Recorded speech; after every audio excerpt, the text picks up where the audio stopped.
পাদপদ্মে তয় সীতা প্রণমামি মুহুর্মুহু। ঠাকুরমা ও স্বামীজি ভগ্নী নিবেদিতার চরণ কমলে আমার ভক্তিপূর্ণ প্রণাম।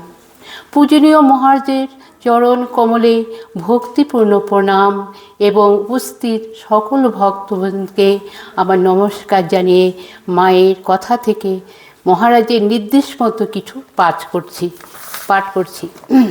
সে তারিখটা ছিল 29/10/10 উদ্বোধন ঠাকুরঘর। সকালে মায়ের তক্তপোষে দক্ষিণ পাশে বসিয়া কথা হইতেছে। ঠাকুরের কথা উঠিয়াছে।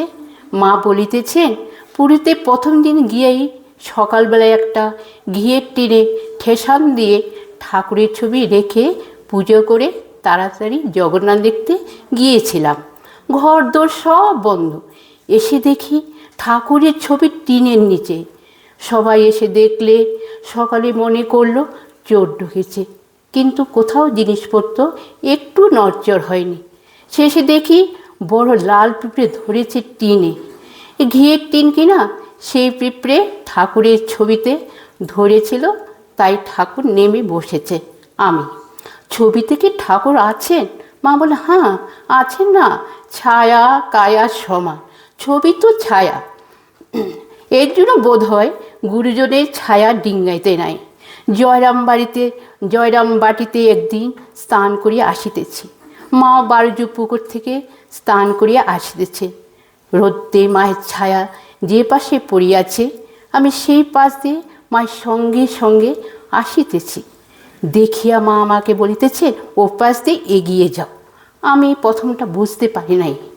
মাকে বার দুই থামিতে দেখিয়া তখন খেয়াল হইল, সব ছবিতে তিনি আছেন। মা বলে, হ্যাঁ, ডাকতে ডাকতে তার আবির্ভাব হয়।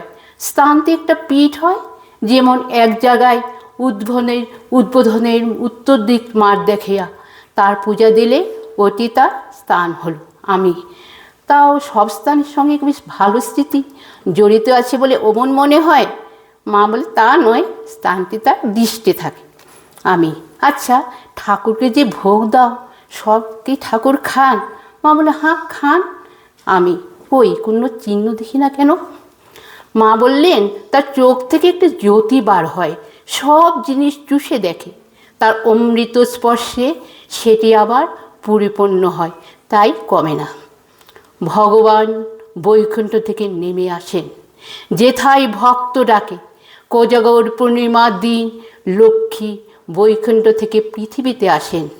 যেখানে যেখানে তার দৃষ্টি থাকে যান পূজা গ্রহণ করেন। আমার শাশুড়ি কামারপুকুরে দেখেছিলেন 14-15 বছর মেয়ে, গৌরবর্ণ, কানে শঙ্খের কুণ্ডল, হাতে হীরের বালা, ডায়মন্ড কাটা বালা, বকুলতলায় ঠাকুরের বাড়ির সামনে দাঁড়িয়ে তার সঙ্গে কথা কয়েছিলেন। শাশুড়ি জিজ্ঞাসা করলেন, হ্যাঁ গা, কে তুমি? লক্ষ্মী বললেন, এই যে আমি এখানে আসছি। শাশুড়ি বললেন, আমার ছেলে শ্রীযুত রামকুমারকে দেখেছ? পুজো করতে গেছে, রাত হয়েছে, এখনও এলো না। লক্ষ্মী বললেন, হ্যাঁ গো, সে আসছে, চালকলা বেঁধেছে, এই যে আমি সেইখান থেকে তোমাদের বাড়ি আসছি। আমার শাশুড়ি বলেন, না মা, বাড়িতে কেউ নেই, এখন এসো না। এইরূপ বারবার প্রত্যাখ্যান করা। আচ্ছা, আমার অমনি দৃষ্টি থাকবে। এই বলে দেবী অন্তর্ধান হলে। দেখছো না, ওদের অবস্থা তখন ভালো হলো না, মোটা ভাত কাপড় চলে যাচ্ছে।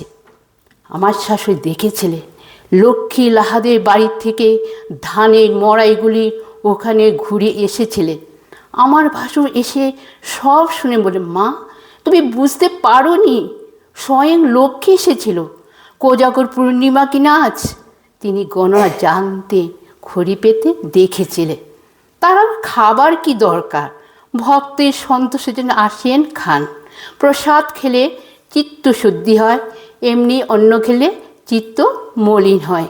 আমি, সত্যি কি ঠাকুর খান? মা, হ্যাঁ, আমি দেখি না ঠাকুর খেলেন কি না, ঠাকুর খেতে বসেন, খান। আমি, তুমি দেখো। মা, হ্যাঁ, কারোটা দেখি তিনি খেলেন, কারোটা হয়তো দৃষ্টিমাত্র করলেন। তাও কি তোমার সব জিনিস সবসময় খেতে ভালো লাগে? না সব জিনিস খেতে পারো, ওং নেই। যার যেমন ভক্তি, ভক্তির প্রধান। আমি ভক্তি কী করে হবে? আপন ছেলে যদি অন্ন পালন করে তো মা বলে জানে না? মা তাই তো, তার কৃপা চাই, কৃপা পাত্র হওয়া চাই। আমি কৃপার আবার পাত্র পাত্র কি? কৃপা সকলের উপরে সমান। মা বললেন নদীর কূলে বসে ডাকতে হয়, সময়ে তিনি পার করবেন। আমি সময় তো সবই হয়, তাতে তার কৃপা কি? মা বললেন মাছটি ধরতে হলে ছিপটি ফেলে বসতে হয় না। আমি তিনি আপনার জন্য হলে আবার বসে থাকা কেন? মা বললেন তাও বটে, তাও অসময়ে হয়। আজকাল লোকে অসময়ে আম কাঁঠাল ফলাচ্ছে, ভাদ্র মাসে কত আম হচ্ছে। আমি আমাদের কি দৌড় ওই পর্যন্ত, যে যা চায় তাকে তাই দিয়ে বিদায় করে দিলে। না, এছাড়া আপনার মতো কি তাকে পাওয়া যায়? তিনি কি আপনার কি না? মা বলে হ্যাঁ, তিনি আপনার চির সম্বন্ধ, তিনি সকলের আপনার, যেমন ভাব তেমনি লাভ। আমি ভাব তো স্বপ্নবোধ, যেমন ভাবতে ভাবতে শেষে তাই স্বপ্ন দেখেছে। মা স্বপ্নই কি? জগতেই স্বপ্নবোধ, এটা তো জাগ্রত অবস্থা একটা স্বপ্ন। আমি না, এতটা স্বপ্ন নয়, তাহলে পলকে ভাঙতো। এই যে অনেক জন্ম ধরে রয়েছে, অনেক জন্ম ধরে রয়েছে, মা তা হোক, স্বপ্নই কিছুই নাই। এই যে রাত্রে তুমি স্বপ্ন দেখেছ, এখন তো নেই। বাস্তবিক গত রাতে আমি একটা আশ্চর্য স্বপ্ন দেখেছিলাম। চাষাও স্বপ্ন দেখেছিল, রাজা হয়েছে আর ছেলের বাপ হয়েছে। স্বপ্ন ভেঙে গেলে বলেছিল সে আর ছেলের জন্য কাঁদবো না কি এক ছেলের জন্য কাঁদবো। এইরূপ তর্কের পর শেষে বলিলাম মা ওসব বলি ওর জন্য আমি মাথা ঘামাই না, আমি জানতে চাই আমার কেউ আপনার আছে কি না। মা বললেন আছে বই কি, নিশ্চয়ই আছে। আমি ঠিক মানে হ্যাঁ। আমি আপনার জন্য হলে দেখা পেতে ডাকতে হবে কেন? আপনার জন যে সে না ডাকলে দেখা দেয়। বাপ মা জীবন করে তিনি পালন করেছে। মা করছেন বই কি বাছা, তিনি বাপ মা হয়েছেন, তিনি মা বাপ রূপে পালন করেছেন, তিনি দেখছেন। নইলে কোথায় ছিলে, কোথায় এলে? তার প্রতিপালন করলে, শেষে দেখলে এ আমাদের নয়, যেমন কাকের বাসায় কোকিল পালে না। আমি ঠিক ঠিক আপনার জন্য পাবো কি না? মা বলে পাবে পাবে, তুমি সব পাবে, যা ভাবো সব পাবে। স্বামীজি পেয়েছিলেন না, স্বামীজি যেমন পেয়েছিলেন তেমনি পাবে। আমি মা যাতে আমার ভয় সংকোচ না থাকে মায়ের প্রতি। মা বললেন না, সংকোচ কি, আমি তো রুই গিয়েছি, আমি বেশ তো, আমরা খাবো। মা হ্যাঁ তাই তো, একজন ছাঁচ করলে অনেক গরম হয়। আমি তুমি করলেই আমাদের হবে, তুমি আর ছাড়িয়ে যেতে পারছো না। হ্যাঁ বাবা, আমি করলেই তোমাদের হবে। সুতরাং আমরা দেখলাম মা আমাদের অভয় বাণী দিয়ে গিয়েছিলেন যে ভক্তি করে ডাকতে পারলে আমাদের জন্য ঠাকুর আছে।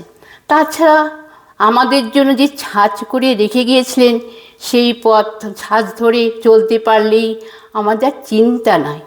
ঠাকুর মায়ের ছবির সামনে শুধু আকুলতা ভরে প্রার্থনা করে মনের ভাব জানতে পারলেই হলো, কারণ মাই স্বয়ং অভয় বাণী দিয়ে গিয়েছে ছায়া ও কায়া।